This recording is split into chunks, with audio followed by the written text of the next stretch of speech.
What's good, guys? We are back at it again, guys. What are we back at it again with the best video of the fucking week, baby? It is 6 best bets in lock of the week. I gotta let you guys know I'm on a lock of the week streak. Ignacio Bahamondes, Kevin Vallejos, Carlos Olberg, David Martinez, and Torres Finney, plus Paddy Pimblett. So we're on a 6-fight lock of the week streak, heading into UFC Machado versus Prates. One thing I want to say is this lock of the week is going to be a little bit more chalky. It's not going to be as much value as it was with Paddy Pimblett.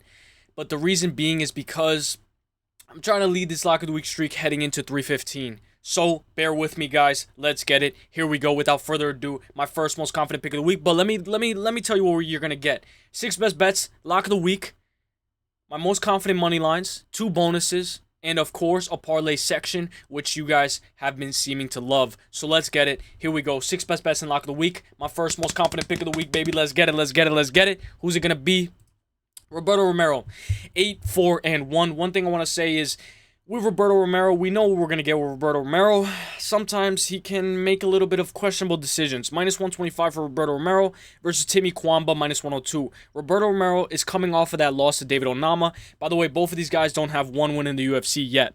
So, massive red flag. But Onama, he lost to David Onama by decision. He dropped David Onama in that fight, but he ended up losing that fight. But he showed that he's durable, and he showed that he has some deceptive power. Timmy Kwamba will be the more technical striker, but I think Romero should be able to walk him down. Timmy Kwamba's on a 2-fight losing skid to Blahi Oki, losing to Blahi Oki by split decision as well. One thing I want to say, though, guys, is that this is going to be one of those fights where it's a little sketchy. But I do have Roberto Romero win this fight, and we know that Timmy Kwamba lost to Lucas Almeida as well by decision, but he lost to Balahi by split decision, so he brung it to Balahi. He has yet to get a UFC he has yet to get a win in the UFC. Likewise with Romero. With Romero, what I like about Romero, when we look at how the way this fight matches up, we have to look at how Romero performed in his last fight. He drops David Onama. He tries to go for the choke before sinking in the hooks with his legs. Doesn't sink in the hooks. Gets tossed over. Spinning attack, which ends up him getting on the back, stays on the back for the entire round. We have to mention this, guys. I'm going Roberto Romero, but this guy does not have the best fight IQ and makes very questionable decisions, but I think he should be able to win this fight. This could be another thing where a guy looks great in short notice, debut, and then shit in their next fight. But I'm going Roberto Romero, but we know Timmy Kwamba's going to be the more technical striker. But let's go Roberto Romero. Show me what you got, my guy. Show me what you fucking got. Now we're going to go into the next most confident pick of the week, guys. My second most confident pick of the week, baby. Let's get it, let's get it, let's get it. Here we go. Damon Blackshear, 16-7-1. We know what we're going to get with Damon Blackshear, but this guy's a little bit questionable. When we look at it, he is 4-3 in the UFC, but those 3 losses are to the best. When I look at Damon Blackshear, I want to see how he looks in training, how he's looking, how that 1-2 looks down the middle, how he's looking. Is his cardio good? He lost the first round in his last fight. He just most recently fought 4 weeks ago. So we're going to look at this quick turnaround. Can he do it? Can he win again? I think he should be able to win this fight. We know that Cody Gibson took a round off of him, but he ended up finishing Cody Gibson in that same fight. I will say Damon Blackshear sometimes makes questionable decisions, but that's why he's my second most confident pick of the week. Let's go Damon Blackshear for the win. And we know he had a good fight with Mario Batista. We know Damon has lost the first round against Cody Gibson, and eventually he'll lose as a favorite like he has before, but I don't think he will this time. He's on a 2-fight win streak, finishing both Cody Stamann and Cody Gibson by submission. Alatangi is 5-2 in the UFC, coming off of a win over Clayton Rodriguez. Prior to that, he lost to Chris Gutierrez.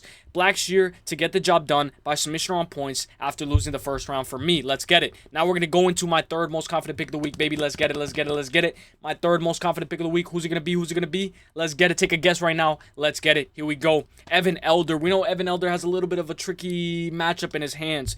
This guy was supposed to fight Ahmed Hassanada, but we know that was a little bit of an easier matchup for Evan Elder. Now Evan Elder's not that big of a favorite. He's a -215. Gage Young +164. So with this fight right here, guys, I like Evan Elder to win this fight, but I will say, guys, this is a little bit of a tricky fight because this is a short notice replacement with Gage Young, a hard, gritty fighter who will be looking to control this fight. He's coming off of a KO win over Eric Grant. Young has 6 TKOs and only 2 losses, 1 by sub and 1 by decision. I think Elder, although with a tougher matchup this time, should be able to win this fight by decision, but Evan Elder is 2-2 in the UFC, fighting a guy in his UFC debut. I think Evan Elder should be able to win this fight. When I look at Evan Elder, I got to look at how he looks when he's hitting the bag, when he's hitting the mitts. That body kick looks very good. The 1-2. A lot of things can look good when you're hitting the mitts when you're in there, but we got to look at how he looks inside the cage. I've already done my tape study. Evan Elder has a very tough test ahead of him with Gage Young. Gage Young is going to be willing to bring everything on his UFC debut, but I do believe Evan Elder should be able to win this fight in very good fashion. When I look at this fight, guys, we know Evan Elder tapped out somebody else as well, and he has more experience than this guy on Dana White Contender Series. So give me Evan Elder for the win.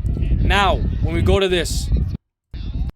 Sorry, guys, I did not mean to do that. So when we go to this, my fourth most confident pick of the week, guys, spoiled it a little bit because I didn't want to get that, I didn't want to get none of that strikes or nothing. So, Randy Brown, 19-6-0. Randy Brown is set to face off against Nicholas Dalby. Randy Brown minus 250, Nicholas Dalby plus 190.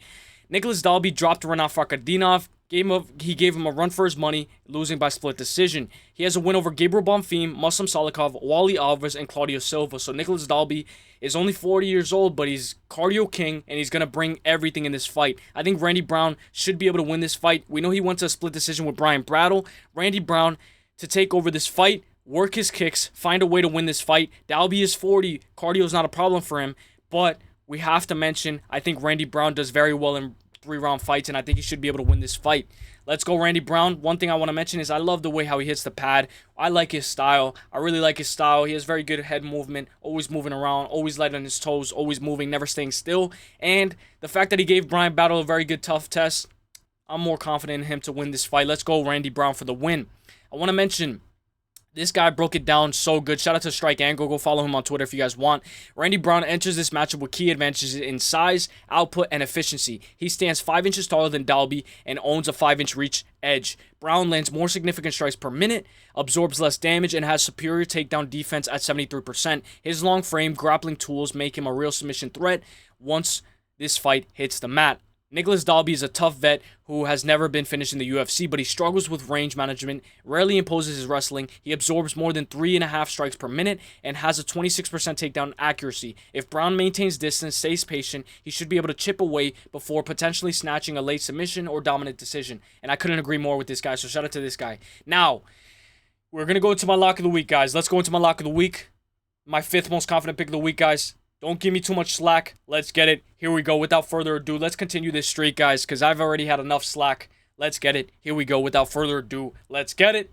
Mingyang Zhang, lock of the week, baby. It is time. I know what you guys are saying, guys. Minus 560 for a lock of the week. What, are you crazy?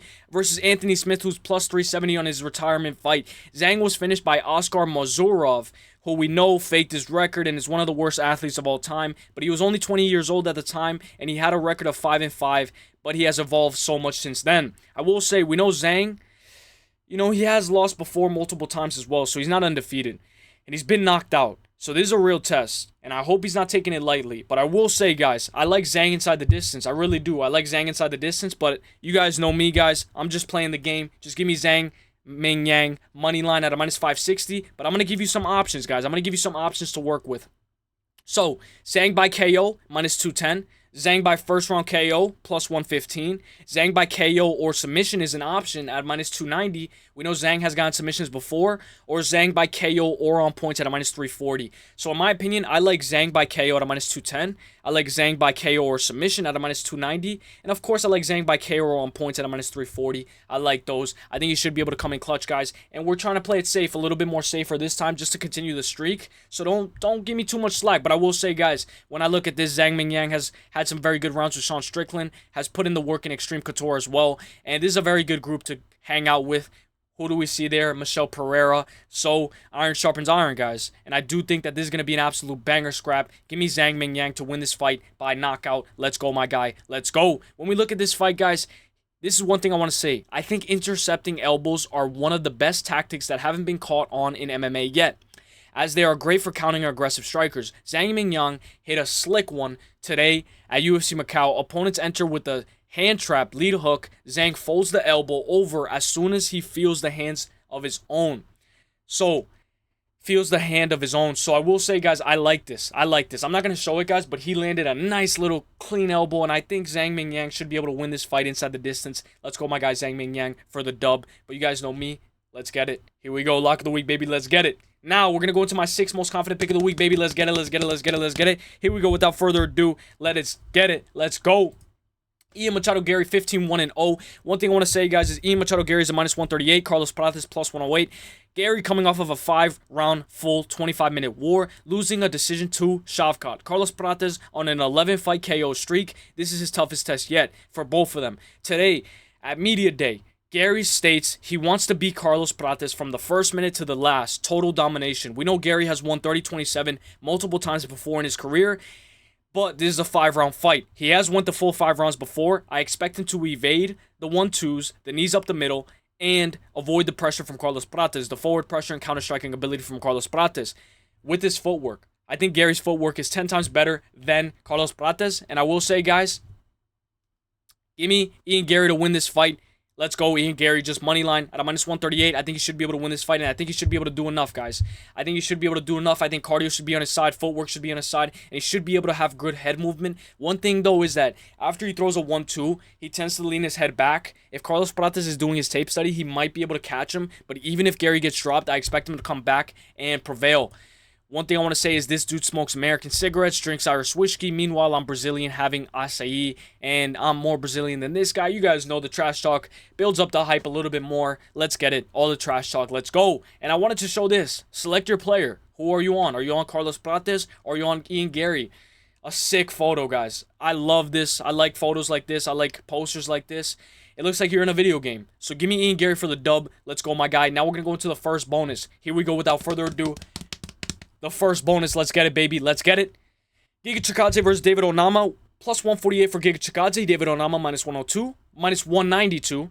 Over 2.5 at a -192. Under 2.5 plus 150. The bonus is going to be the over 2.5. Giga Chikadze versus David Onama is going to be a very tough fight. We know Giga has a tough test. He lost to Arnold Allen after he won the first round, but he gassed in that fight. David Onama on a 3-fight win streak with wins over Gabriel Santos, Jonathan Pierce, and Roberto Romero. Activity is on David Onama's side. No matter who wins, I expect both of these guys to be durable enough to make it till the 3rd round. So if you guys don't know, the over 2.5 is 2 minutes and 30 seconds into the 3rd round. And I do think that both of these guys are durable enough, have cardio to go. We know even when Giga Chikadze got tired against Arnold Allen, the over 2.5 still hit. So, give me the over 2.5 in this fight. I think it's a good one, but you guys know with the bonus, you guys get to choose whether you want the over 2.5 or the under 2.5. So, in this case, I'm taking the over 2.5. This case, the over 2.5 is going to be a -192, and the under 2.5 is going to be a plus 150. Give me the over 2.5 at a -192. I think it hits, baby. I think it hits. Over 2.5, baby. Let's get it. Second bonus. What's it going to be? What's it going to be? What's it going to be? Let's get it. Here we go. Ian Machado Garry versus Carlos Prates. One thing about this, guys, is I'm going to go Ian Machado. Well, I'm going Ian Machado Garry, but the second bonus is going to be the over 3.5. So, Garry is a very tough matchup coming off of that decision loss to Shavkat. Prates with all the momentum he can get. We all know he's on an 11-fight KO streak. If you touch your chin, it's going to turn into dust. I have to mention, guys, I think the over 3.5 is a little bit sketchy, but this is a position where you get to choose whether you want the over 3.5 or the under 3.5. Basically, do you think that this fight goes 2 minutes and 30 seconds into the 4th round? I think it hits. Over 3.5 -106, under 3.5 -122. We know Carlos Prates has gotten finished before. Garry has never been finished in his entire pro career. So give me the over 3.5 for this fight to go 2 minutes and 30 seconds into the 4th round. I think it hits, guys. Let me know what you guys got. If you don't like that 3.5, take the under 3.5. But in this case, I'm going the over 3.5 for me. Now we're going to get into the parlay time. Let's start cooking. Let's start cooking. Let's start cooking. Parlay time. Let's get it. So, UFC Fight Night Machado versus Garry. It's going to be a very banger matchup. I'm going to tell you guys my first parlay. Mingyang Zhang, Ikram, and Damon, all money line, -156. I like it as a nice parlay. It's a little bit chalky because I made it a little bit earlier in the week. But if we do Mingyang Zhang, Ikram, and Damon, right now you get it at a -156. I know it's still negative, but I think it still hits. Especially money line, we don't got to get too fancy with it. Evan Elder, my next parlay. Evan Elder, Malcolm Wellmaker, Roberto Romero, plus 379. So we know Wellmaker's here. Roberto's here as well. Both of them are slight favorites, so that's why it's a little bit sketchy, and that's why I didn't put them on my 6 best bets. But I like this parlay. Evan Elder, Malcolm Wellmaker, Roberto Romero, plus 379. I think it hits. I think it's very good. My next parlay. Over 3.5 main event. So you guys know you guys can choose the under 3.5. You guys can mix and match with these parlays. Over 3.5 main event. under 1.5 Zhang versus Smith fight, and over 2.5 Giga Chikadze versus David Onama fight, 3-leg plus 359. I like that one. I think it hits as well. Next one, Abus versus Pereira fight doesn't go the distance. Randy Brown, Ikram by KO on points, Amarim, Chris Gutierrez, and Matt Schnell, 6-leg for plus 702. I think there's some value there. There's some value. But we know with the longer the legs get, the more likely it might not hit. Next one, Ian Garry, Zhang by KO, Ikram/Muniz doesn't go the distance, Matt Schnell flick doesn't go the distance, Jocelyn Edwards, Abus Magomedov, and Jacqueline Amarim, 7-leg for plus 1,093. I think there's value right there, guys. I think there's some value right there. Now we're going to go to my next leg. My next parlay. Amarim, Damon Blackshear, Ikram by KO or submission, over 2.5 Randy Brown/Dalby fight, 4-leg for plus 153. I think that one's good as well. Next one, Amarim, Damon Blackshear, over 2.5 Randy Brown-Dalby fight, Ikram by KO on points, Michel Pereira, and Giga Chikadze plus 960. So if you guys can tell, I'm kind of mix and matching. So that way, you know, if you have every single type of outcome, eventually one of these parlays will hit. So now we're going to go to my next parlay. David Onama, Zhang Mingyang by KO or submission, Amarim moneyline, Abus Pereira doesn't go the distance, over 1.5 Matt Schnell Jimmy Flick fight, 5-leg parlay plus 551. So I got a little fancy with there, a little bit of a Hail Mary. I'll repeat it again. David Onama, Zhang Mingyang by KO or submission, Amarim moneyline, Abus Pereira doesn't go the distance, over 1.5 Matt Schnell Jimmy Flick fight, 5-leg plus 551. I like that one. Eventually, guys, on Friday, we'll be able to cook up some better parlays because of the props. They're all going to be out. But in this case, we took Amarim moneyline. Next one, Amarim, Abus versus Michelle doesn't go the distance. Randy Brown, Ian Garry, 4-leg plus 318. Amarim moneyline, Abus Michelle doesn't go the distance. Randy Brown and Ian Garry, 4-leg plus 318. And I think one that you might like, Carlos Prates, Evan Elder, Christian Gutierrez, and Damon Blackshear, 4-leg. I think that one's going to be a little bit crazy when I look at that one. Right now, I don't have the odds right now. Let me cook it up right now. Carlos Prates, Evan Elder, Christian Gutierrez, and Damon Blackshear for plus 520. I'll repeat it again. Carlos Prates, Evan Elder, Chris Gutierrez, Damon Blackshear, plus 520 if you're on the Carlos Prates side. I like it. I think it hits. Let me know what you guys think of the parlay section, guys. Let me know what you guys think. Let me know if you guys like it or not. Let me know if you guys like the lock of the week or if it's a little bit of a chalky-locky. The lock of the week streak will continue, guys. Let me know what you guys think. Let's see if it crashes and burns. Let me know. Let me know, guys. The best is blessed, baby, and I'll see you guys in the next one. Let's get it. Peace. See you at the top. Let's get it, baby. Hey.